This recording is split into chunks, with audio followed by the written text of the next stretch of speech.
The average first date now costs $189. If that number makes your heart sink, you're witnessing the death of modern romance.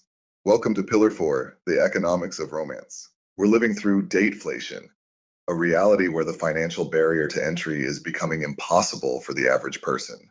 To understand this, we have to talk about the K-shaped dating economy. This is the structural split defining how you date in 2026. In a K-shaped market, you're forced to choose. Either accept a massive dent in your wallet to keep up appearances or slash your dating budget to zero. There is no middle ground. You're either paying the high stakes luxury tax or you're opting for radical survival strategies. This isn't just about money, it's about social class. The apps are sorting profiles based on who can afford to play the game and who can't.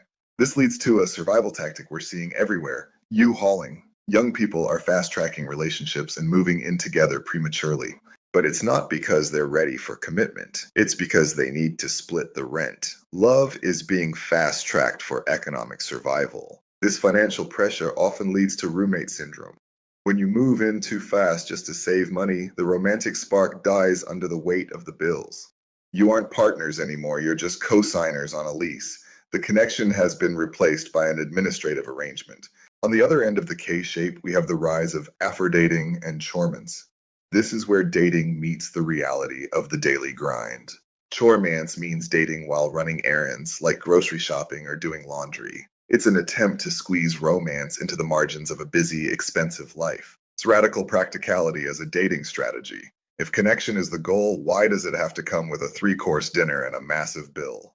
Dating is about stripping away the performance. It's for people who value time and authenticity over the luxury receipt the apps want you to pay. But let's be honest, both the U-hauler and the choremancer are responding to a market that is failing to provide a fair exchange. When love becomes a luxury item, people find workarounds. But the structural issues of dateflation remain the primary red flag. Human connection has been turned into a chore because the system is designed for profit, not for people. You are being billed for your own loneliness. Every match, every subscription, every $189 dinner is a line item on a receipt you never agreed to sign. But knowledge is your best defense. When you see the economics behind the romance, you can start making choices that protect your peace and your wallet. Value your humanity over their engagement metrics. Reclaim your time. Reclaim your sanity from the rigged casino.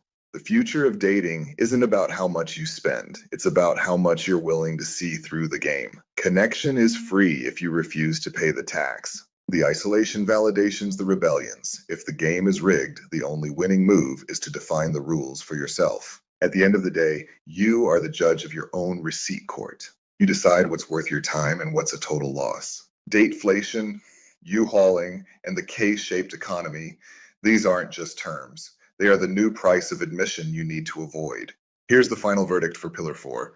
Information is your shield. Use it. Protect your peace at all costs. When you know the definitions, you can spot the deception. When you spot the deception, you save your most valuable asset, your time. Grab my free first date red flag checklist in the bio. Subscribe on YouTube for more deep dives into the dating receipt. Court is adjourned.